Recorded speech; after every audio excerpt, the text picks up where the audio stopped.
Salut à tous, c'est Loïc, bienvenue sur Tout le Berzingue. Alors là, je suis au Rétromobile 2022 et on va faire un tour du stand Arcurial puisque hier, il y a eu la vente aux enchères. Donc on va faire un tour pour voir les voitures. Je ne vais pas vous donner les prix de vente pour toutes les voitures, sinon ça sera trop long. Je vous donnerai juste les prix de vente pour quelques-unes. Donc allez, c'est parti. Allez, on commence ici avec du lourd, avec une McLaren Elva. Alors ça, c'est un truc de malade. Donc 149 exemplaires seulement, elle est équipée d'un V8 biturbo de 815 chevaux pour seulement 1150 kg. Elle est estimée entre 1 500 000 et 2 millions d'euros. Elle a été vendue 1 200 000 euros, donc un petit peu en dessous de l'estimation. Donc voilà, personnellement, c'est la première fois que j'en vois une. Donc c'est une barquette pour concurrencer notamment les Ferrari Monza SP2 pour le coup, puisque celle-ci existe uniquement en 2 places. Voilà, donc on a le moteur là en position centrale arrière. Et ici, donc voilà, une barquette. Hein, donc là, on n'a pas de pare-brise, on n'a rien du tout. C'est un truc de malade. On a la tablette au milieu, des petits sauts de vent là, très légers. Et ouais, c'est une voiture vraiment incroyable. Donc on peut voir les 2 sorties, enfin les 4 sorties d'échappement, même 2 qui sortent vers le haut et 2 vers l'horizontale. Quelques prises d'air ici. Et donc le moteur, le V8 biturbo ici. On voit qu'il y a du carbone un peu partout. Donc, une voiture vraiment incroyable. Alors moi qui ne suis pas très fan de Porsche, là il y a une Porsche qui pourrait me plaire. C'est une 911R. C'est une version très limitée, je crois 911 exemplaires exactement. Radicale. Et ce qui est sympa chez Porsche, c'est que là ils ont mis une boîte manuelle. Ce qui se fait rare de nos jours sur les sportives récentes. Et donc elle rappelle un petit peu, voilà, c'est une voiture qui est faite pour les puristes en fait. Donc voilà.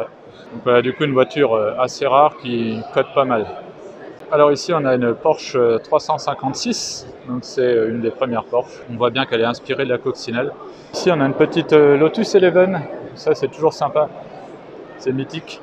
Donc des voitures de course très légères, très jolies aussi. Alors ici on a une Porsche 907 de 1968. Donc ça c'est le genre de voiture qui courait au Mans. Alors ici on a une Lister Jaguar. Donc ça c'est une voiture que je trouve magnifique personnellement. Donc 1959, une Knobli.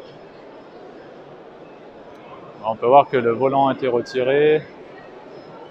Voilà, ça c'est très course. Très joli Fiat 1500 Spider.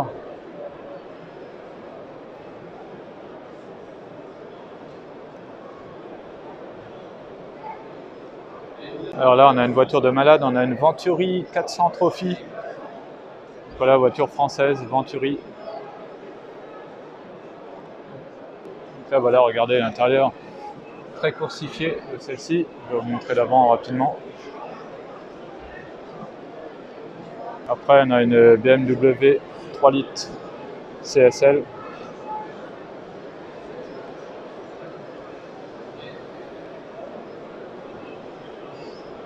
Petit aperçu rapide avec des CG, donc marque française. Alors ici on a une Alpine A110 berlinette, donc c'est une 1300 celle-ci. C'est une Tour de France, c'est une version spéciale orange, estimée entre 70 000 et 100 000 euros et elle a été vendue 86 000 euros. Alors les prix que je donne sont hors frais, hein, bien sûr. Donc en fait l'acheteur a payé plus que ça, donc généralement il faut rajouter entre 12 et 14% à peu près. Alors ici on a une Audi A8 qui a appartenu à Johnny Hallyday. Ici on a une Harley Davidson qui a appartenu à Johnny. Alors ici on a une Bandini, monoplace Bandini de 1954. Ici on a également une Bandini de 1953. C'est très joli ces voitures-là, j'aime bien. Delahaye 135 cabriolet chaperon. Et voilà, Delahaye, j'adore cette marque, magnifique généralement. Regardez-moi à l'intérieur, la classe. Bon alors là, attention, on a une voiture de malade. Alors ne vous emballez pas, c'est pas une Type 57 SC Atlantique, mais pas loin. Alors en fait, c'est une réplique de Type 57 Aérolite. Donc l'aérolite, c'était le prototype qui a préfiguré les Type 57 SC Atlantique que vous connaissez tous. Donc les 4 fameuses voitures, dont la voiture noire qui a disparu pendant la guerre. Donc malgré que ce soit une réplique, elle est quand même basée sur une vraie Type 57 et du coup elle est estimée quand même entre 1,5 et 3 millions d'euros. Finalement elle a été vendue un petit peu en dessous de l'estimation à 1,3 million, ce qui est déjà pas mal. Et donc la vraie aérolite, il n'y en a qu'une seule en fait, elle date de 1935 et elle a été créée par Jean Bugatti. Donc en prototype pour les Type 57 Atlantique. Donc voilà, cette voiture, moi je la trouve absolument magnifique, ça c'est clair. Donc là, elle a la même couleur que la vraie aérolite. Et ouais, franchement, c'est une très très belle réplique, vraiment une super belle voiture, quoi. Là, je suis fan. Pour moi, la Type 57 S Atlantique, c'est la plus belle du monde. Donc là, elle y ressemble beaucoup, hein. Donc ouais, regardez-moi ça, l'intérieur, tout ça. Une voiture incroyable, avec tous les rivets là. Et là, la grande arête qui descend, qu'on retrouve aujourd'hui sur les chirons, ça s'en inspire. L'arrière, comme ça. Et la voiture noire, hein, qui a été vendue 16 millions d'euros neuve, s'en inspire aussi, bien sûr. Donc ouais, voilà, vraiment une très très belle pièce, hein, cette Bugatti. De l'âge des 8S Roadster, ça c'est pareil, de l'âge marque de grand luxe française.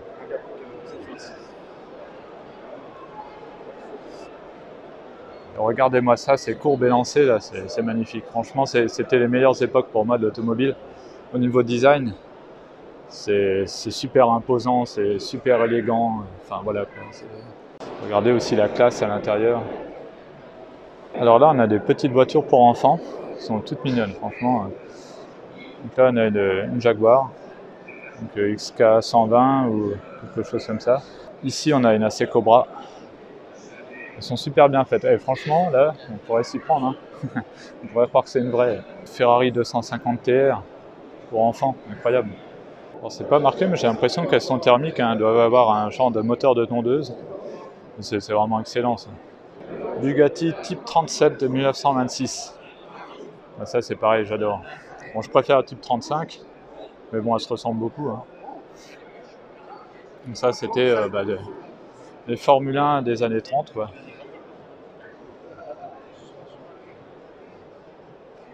Alors ça, ce truc, c'est un Rayonna prototype. Donc bon, c'est surtout un système de suspension assez spécial. Alors ici, je pense que c'est une Lorraine Dietrich, c'est pas marqué, mais pour moi c'est ça. Très jolie voiture, donc là, on est à la naissance de l'automobile, hein. Alors ici, on a une petite Bugatti 3551. C'est marrant parce qu'on a l'impression que c'est un avant de type 35 et l'arrière d'une 51. C'est vraiment bizarre. C'est une reconstruction. Je trouve ça vraiment sympa. Ici, on a une Gordini. Et alors attention, cette Gordini, c'est pas n'importe laquelle puisqu'elle a été pilotée par Fangio. Et du coup, ça lui donne toute sa valeur. Donc elle a été estimée entre 800 000 et 1 600 000 euros, ce qui est énorme. Et finalement, elle s'est vendue 850 000 euros. Bugatti Type 35. Là, on a une Guillot spéciale. Tout ça, c'est des marques françaises, hein. Donc la France, à l'époque, niveau automobile, c'était vraiment quelque chose. Ici, on a une Oscar dessinée par Zagato. Alors là, on a plusieurs Zagato. Donc on a une Giulietta SZ.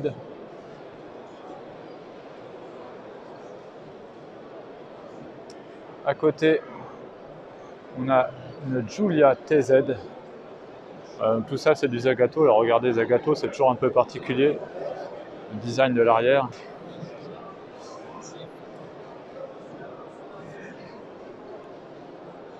Giulietta Sprint Zagato.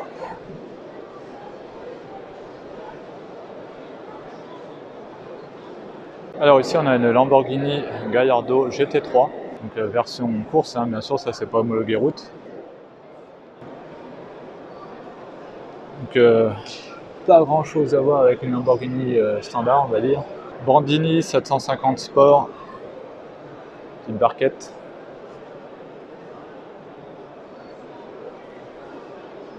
Alors Peugeot 908 HDI, et oui, HDI, donc c'était une diesel, donc il a couru au Mans, et donc c'est un V8 diesel dessus. Donc voilà, comme quoi il peut y avoir des voitures de sport au diesel. Hein. Alors c'est ça qui est bien à 24 heures du Mans, c'est que ça permet de développer des technologies. Hein. Donc recherche sur le diesel, recherche sur l'hybride, etc.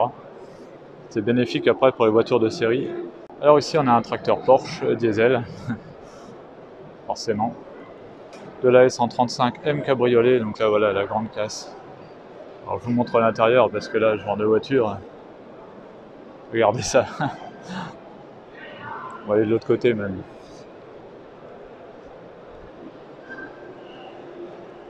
Alors regardez-moi cet intérieur. Si ça, c'est pas le grand luxe. Après là, on a une Oldsmobile, Porsche 928 et un Toyota Land Cruiser. Bon, voilà, c'est différent. Très joli Lorraine Dietrich. Regardez, on dirait presque un bateau à l'arrière. Avec le bois là, c'est incroyable. Et là, on a une place à l'arrière. Alors pour y aller, il faut être souple. On peut mettre éventuellement un gamin ou quelque chose. Mais ouais, regardez, c'est vraiment la grande classe intérieure. Truc de fou. Alors je suis pas très moto, j'y connais rien, mais celle-ci je trouve très jolie. Comme celle-là. Ford RS 200. Alors ça c'est mythique. Ça devient une Youngtimer et ça a pris énormément de cotes. Hein. Celle-ci est estimée entre 180 et 260 000 euros. Alors je ne sais pas combien elle s'est vendue. On peut voir que le moteur est là, en position centrale arrière. En roue de secours derrière, là, parce que c'est une voiture de rallye quand même. Des phares longue portée. Voilà, on voit tout de suite que ça fait voiture de rallye. Et là, on a le podium où a lieu la vente aux enchères. Alors après ici, on a pas mal de voitures d'avant-guerre. Donc on va passer assez rapidement, même si j'aime bien. Hein. Là, on a une Darracq. Donc tout ça, c'est des marques françaises. Hein. Voilà. Les Français, on était vraiment pionniers en automobile. Bon là, on a les marques françaises, on a une Buick là. Donc là, pour le coup, c'est une américaine. 6R frère, je connais pas. Hein. Mais à l'époque, il y avait énormément de marques différentes. Donc, ah ça, c'est joli, ça. C'est une Panhard Levasseur. Magnifique. Rolls-Royce, une Daimler. Après, on a quelques petites Alfa.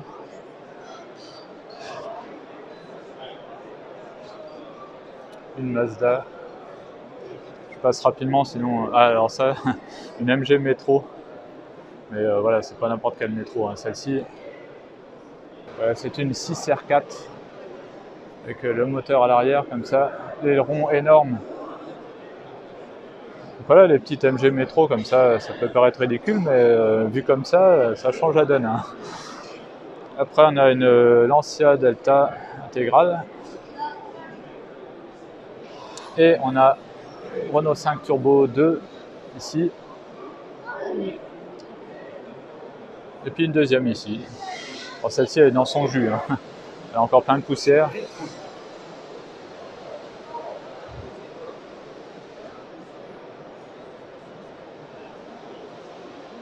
Super 5 GT Turbo. On continue dans les Youngtimer avec une Ford Sierra Cosworth. Alors celle-ci, on va regarder combien elle a été estimée, je ne sais pas combien elle s'est vendue, mais entre 40 et 60 000 euros. C'est un truc de malade, parce que là, 60 000 euros, on commence à arriver à des Ferrari assez sympas. Hein. Bon, moi, entre nous, entre ça et une Ferrari, je prends la Ferrari, hein, mais bon, je trouve que c'est un peu démentiel. Allez, on va vraiment tout filmer. Là, on a une Nissan Sunny GTI R. Alors là, je ne sais pas si c'est rare ou quoi, sûrement. Ah, ici, on a une Mini Marcos. C'est sympa ça. Après on a une Ford Escort RS. Et alors ici on a une Mercedes 190E. Alors ça c'est un truc de malade. Donc c'est une Evo 2. Estimée entre 100 000 et 150 000 euros. Alors celle-ci je ne sais pas combien elle s'est vendue. Je crois qu'elle n'a pas encore été vendue, c'est cet après-midi. Mais voilà. Donc là si vous avez regardé Taxi, bah voilà on est dedans. Donc c'est une berline qui a été bodybuildée. C'est un truc de malade. Alors après on a une Volvo. Petite Volvo ici. Là on a une Ford Escort. Alors là on a une Ferrari 355 Berlinetta. Alors, elle était estimée entre 50 000 et 70 000 euros. Je crois qu'elle n'a pas encore été vendue, celle-ci. Alors, on peut voir que c'est une boîte F1 sur celle-ci. Donc, c'était les premières boîtes F1 chez Ferrari. Pas forcément les meilleures, du coup, mais bon. Alors, du coup, je vais sortir ma science, mais comme c'est une boîte F1, il n'y a pas le F devant le 355. C'est 355 F1 Berlinetta, le nom officiel de cette voiture. Ici, on a une Jaguar type cabriolet. Donc roadster exactement. Alors celle-ci, c'est laquelle? C'est une 4 litres 2, donc estimée entre 50 000 et 70 000 euros. C'est pas énorme, hein, je trouve. Après, à côté, on a une MK2 en Jaguar. Très jolie berline. À chaque fois, ça me fait penser au Cornio, mais de Funès dedans. Alors là, on a une limousine absolument énorme, une ZIL H4. Alors là, je ne sais pas ce que c'est. C'est énorme. Tenez, là, je laisse avec le monsieur, vous vous rendez compte un peu de la taille du truc. Mercedes 300 SE coupé, ça c'est sympa aussi. Après, on a une Citroën AC4 familiale. Donc là, on revient dans les années 30. Alors ça, c'est énorme. Je suis obligé de me reculer. C'est une Hispano-Suiza. Donc là, pareil, une marque française de luxe, de grand luxe même. Tenez, je vais vous montrer l'intérieur. Après, on regardera le moteur. Alors souvent, il y avait des accélérateurs à main. Hein. C'est ce que vous voyez là sur le volant. Voilà le moteur. Bon, je m'attendais à plus joli hein, entre nous. Donc en ligne. Donc là, on peut voir qu'il doit y avoir 1, 2, 3, 4, 5, 6 cylindres en ligne. Avec des grosses cylindrées, c'est pour ça qu'ils avaient des capots énormes. Hein. Alors ici, on a une Cadillac. Voilà, énorme, là aussi. Talbot Lago, ça c'est magnifique aussi. Celle-ci, c'est une T23. Donc voilà, pareil, une marque française de grand luxe. Après, là, on a plusieurs petites Citroën. On a même une Austin là-bas, la rouge, là. Ici, hop, ici, Austin. Et après, on a plusieurs petites Citroën. Et là, on a une Hispano Suiza. Alors là, elle est plus que dans son jus, celle-là. Donc là, une grosse restauration à faire. Aston Martin DB5. Alors là, c'est James Bond.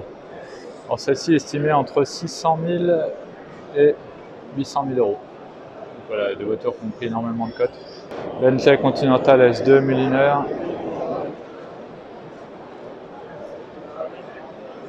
Alors là, on a aussi une Bentley. Alors là, elle est magnifique celle-ci.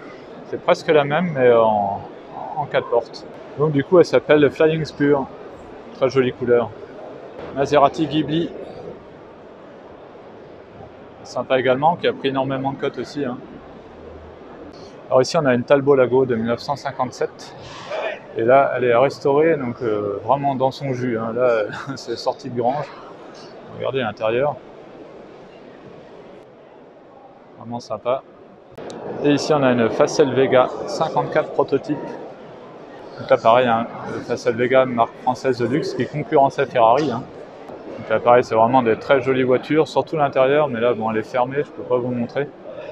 Avec les reflets, je ne suis pas sûr que vous voyez bien. Bon, alors, je vous garde le meilleur pour la fin. Avec une alignée incroyable, absolument incroyable. Regardez-moi ça. Là, on a une LaFerrari, une Enzo Ferrari, une F50 et une F40. Et là-bas derrière, on a une 599 GTO. Donc là, on a toute la lignée, pratiquement des voitures, des hypercars Ferrari. Alors du coup, on va commencer avec la LaFerrari. Donc pour rappel, elle est équipée d'un V12 hybride, en position centrale arrière. Et donc si on cumule la puissance du thermique et de l'électrique, on arrive quasiment à 1000 chevaux, pas tout à fait. Elle est estimée entre 2 200 000 et 2 800 000 euros. Et finalement, elle s'est vendue 2 335 000 euros. Donc dans l'estimation basse. Donc je trouve que la cote est assez stable pour celle-ci. C'est une voiture que je trouve absolument magnifique. Moi, la Ferrari. En fait, toutes les hypercars Ferrari sont magnifiques. Là, on a donc la Ferrari Enzo Ferrari. Donc le nom exact, c'est Enzo Ferrari, c'est pas Enzo tout court. Hein. Donc celle-ci est équipée, pour rappel, d'un V12 de 660 chevaux atmosphériques. Elle a été produite à seulement 400 exemplaires. Et donc, elle est estimée entre 2 200 000 euros et 2 800 000 euros. Et finalement, elle a été vendue 2 450 000 euros. Donc là, on est dans l'estimation. Donc là, pour rappel, c'est une voiture qui était vendue neuve, je me rappelle, 665 000 € exactement. Donc voilà, là c'était un bon placement. Je pense que c'est une des Ferrari les plus sympas à conduire. Je sais pas, alors, ça m'étonnerait que j'ai l'occasion un jour d'en essayer une, mais je pense vraiment que là, au niveau sensation, ça doit être top. Parce qu'on garde à la fois le côté du simple embrayage, etc., avec une puissance de malade. Donc voilà. Alors après, ici, on a la F50. Donc la F50 V12 atmosphérique, 349 exemplaires seulement. Elle est estimée entre 2 700 000 € et 3 500 000 €. Et finalement, elle a dépassé l'estimation puisqu'elle s'est vendue 3 600 000 €. Donc voilà, finalement, c'est la plus chère des 4 ici, la F50. Donc ça, j'aurais pas cru, c'est marrant. En même temps, c'est la plus rare. Hein. C'est la plus rare. Alors ensuite, on a la F40. Alors la F40, celle-ci, elle est spéciale puisque c'est une première main et elle a seulement 13 000 km. Donc voilà, elle est neuve. Donc pour rappel, c'est un V8 biturbo. Donc à l'époque, il y avait déjà des turbos chez Ferrari. Donc elle était estimée entre 1 300 000 et 1 600 000 € et finalement, elle s'est vendue 1 800 000 €. Donc là, voilà, la cote a augmenté. Elle a dépassé l'estimation. Donc là, bah, je sais pas quoi dire, quoi. Alors j'ai déjà eu la chance de faire un tour dans un F40, c'est un truc de malade. Là, c'est sensation pure. Bah, ouais, vraiment, à l'état pur, je perds mes mots. Et donc voilà, la F50 qui est incroyable aussi. Alors là, j'ai juste l'occasion de m'asseoir au volant, hein, pour le coup, dans une F50. Mais pas d'en faire un tour. Ça sera incroyable aussi avec donc, sa carrosserie tout en carbone. Et donc voilà, la F50, un truc de malade. Et là, bah, elle paraît presque ridicule à côté, elle me fait de la peine, là, une petite Ferrari 458 Italia. Donc la dernière berlinette Ferrari à moteur atmosphérique. Et du coup, sa cote se maintient, voire monte un petit peu. Donc voilà, la lignée incroyable. Alors ici, Ferrari 599 GTO, 599 exemplaires. Donc pour rappel, c'est un V12 de 670 chevaux.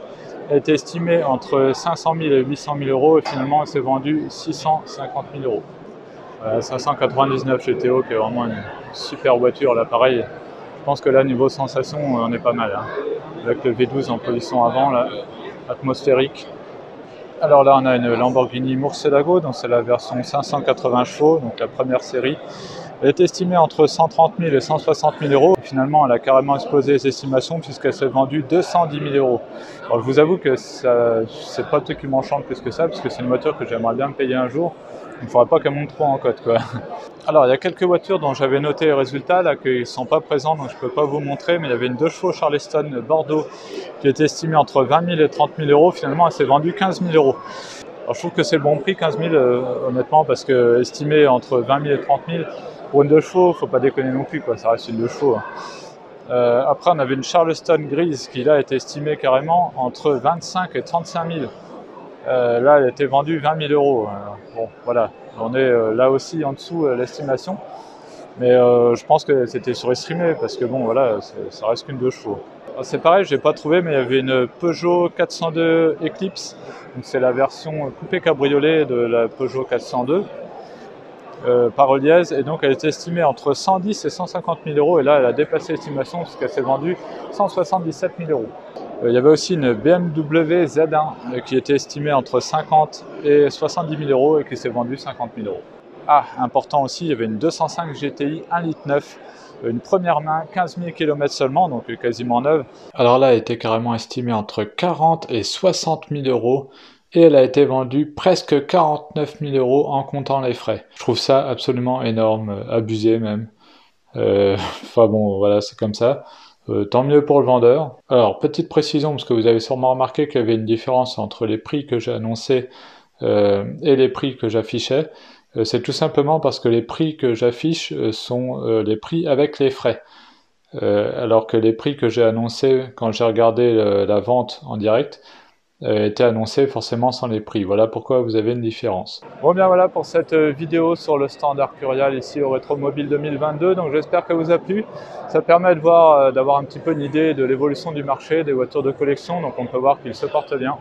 Surtout au niveau des Ferrari, là, celles de derrière ont pas mal augmenté, notamment la F50. Moi, j'étais vraiment étonné de son prix. Donc, si cette vidéo vous a plu, n'hésitez pas à mettre un pouce bleu, n'hésitez pas aussi à vous abonner et à activer la petite cloche, comme ça vous serez au courant dès que je mets une nouvelle vidéo. On se retrouve à très bientôt sur Tout Berzing. Allez, salut!